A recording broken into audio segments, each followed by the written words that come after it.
but they wasn't called. And when you preach real, that's when people get scared. And when we had a 3 night revival at my college, um, one of the good friends of mine was on the first night. I was on the second night, and another friend of mine was on the third night. The second night came, and I just delivered what God told me to deliver. But like I said, when you preach real, people want to appreciate real. Some churches today get up here and act like it's just a movie or a show. But that's not what I was taught when I was raised. I was taught to be real, preach real. If you don't preach real, don't say nothing at all. And because of that, things happened. I was forced out, and that, in a way, kind of destroyed my confidence.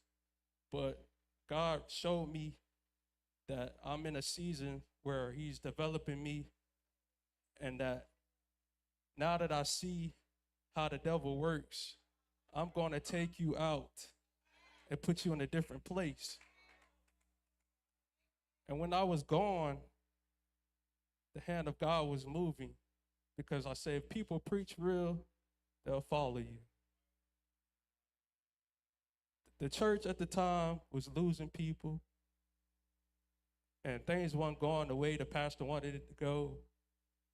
So he invited me to a table to sit down and apologize to me and ask me to come back, not because of the gift that was inside me, but because of who I brought with me to the table.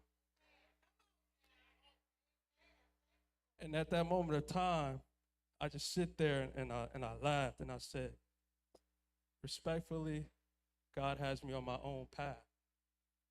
And I remember going through that season because it was a very tough season in my life, because I didn't know what God was doing for me, what God had in store for me. And I remember sitting at the lunch table with my dad and just telling him the story about how everything was unfolding. And to me, I never expected to be in a place where I would be ministering, but I knew it was coming. And when those things had happened to me, like I said, it destroyed my confidence.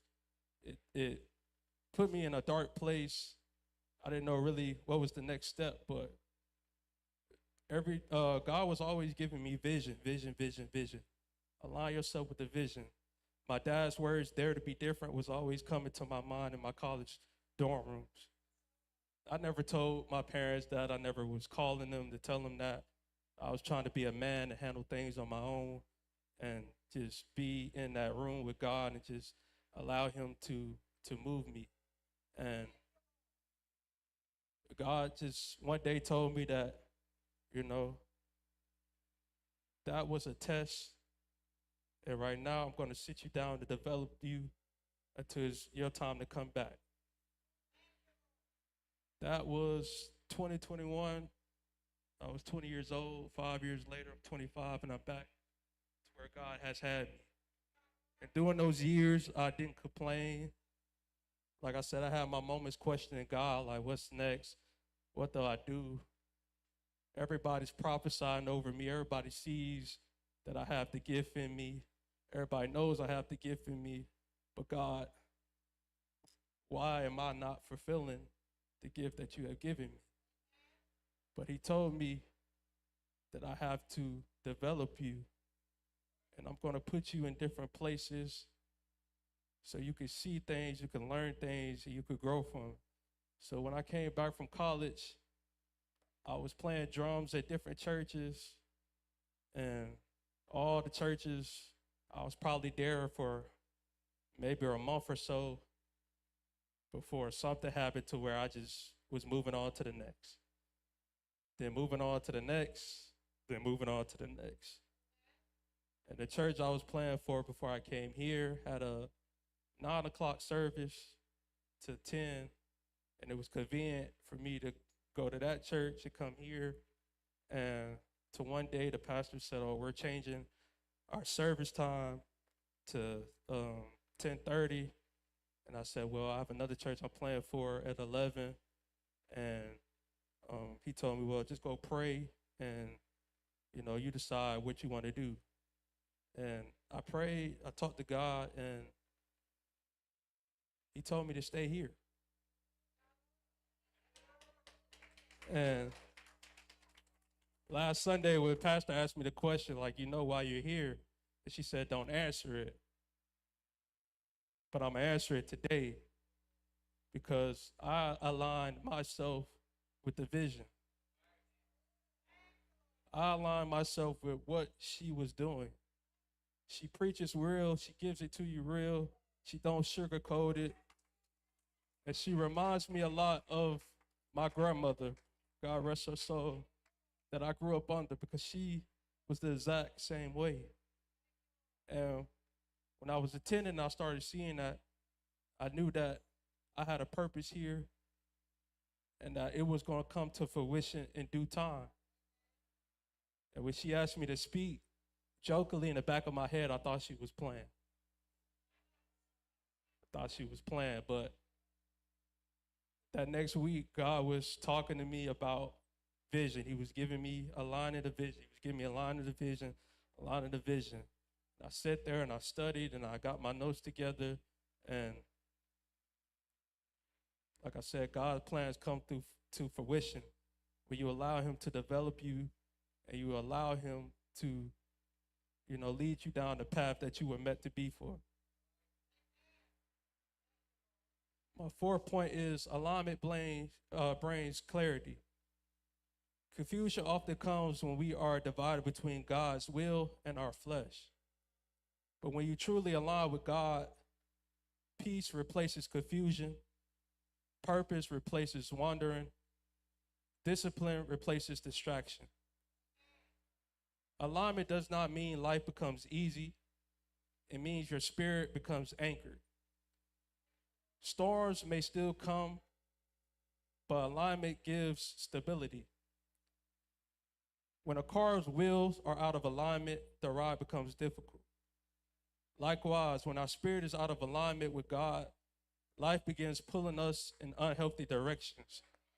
When we're not in alignment, that's when the devil begins to work his most, because he sees that you're not really trying to pay attention to God, and he's going to lead you to a place that was never intended for you to go. But only if you stayed on the right path would you have been in the place that God already had for you. But when we return to him, he steadies us again. My fifth point is vision is bigger than you. God never gives vision just for personal success. The vision is meant to impact people, heal people, inspire people, lead people closer to him. Your gift is not just for applause. Your call is not just for attention. Your life is supposed to reflect God's glory. Somebody is waiting on the vision of you that fully obeys God. Your alignment may become someone else's breakthrough.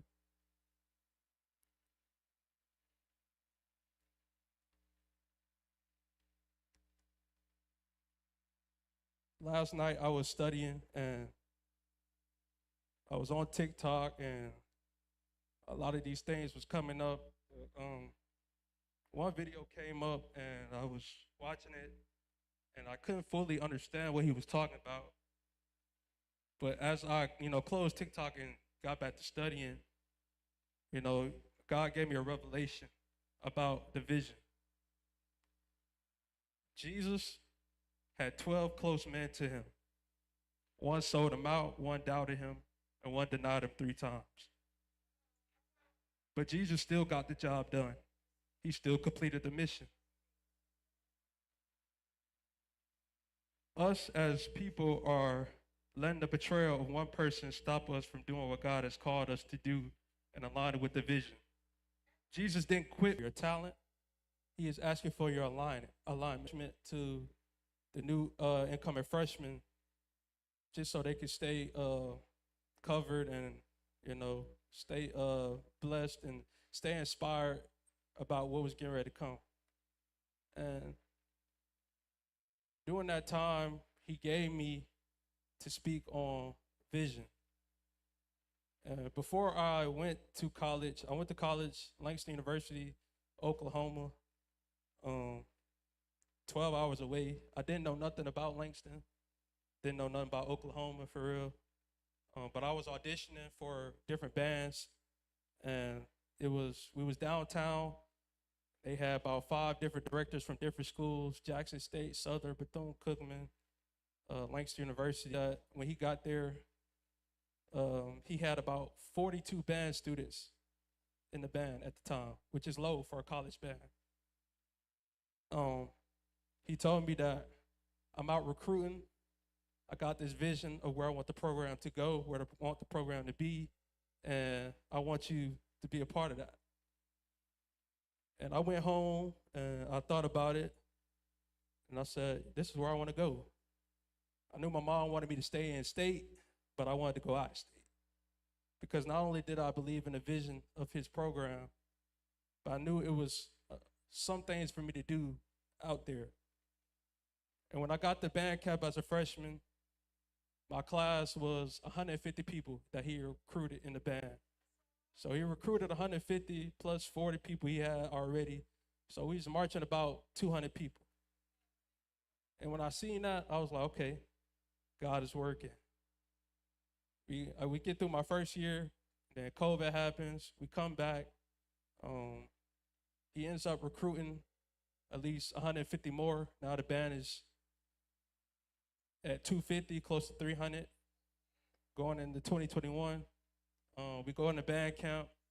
He gets an opportunity to go to California and perform with a musical artist named Lizzo. And he chose some of us to get on the plane and go to California, and we performed for that. And the vision was still coming alive. I started seeing the things that he told me was going to happen come to fruition. And at that time, too, I also wanted to audition to be drum major at the time. And I told him while we was on the California trip, I said, I'm going to be your next drum major. You're going to have to get somebody else to play these drums. And, he started laughing at me, but I was serious. And at that time, we had also got invited to Houston, Texas to do the National Battle of the Bands. And while band camp was happening, we missed about a week or so of band camp because we was in California. So as soon as we got back, he did audition trials for drum major and everything, and I became a drum major. I had to perform at my first National Battle of Bands in like the next week. We did that. We ended up going to New Orleans. We did Mardi Gras parade, first time in school history. We did the Honda Battle of the Bands that's usually held here in Atlanta, but it was held in Alabama. Words that I will give the freshmen that were coming in is that every great accomplishment begins with a vision.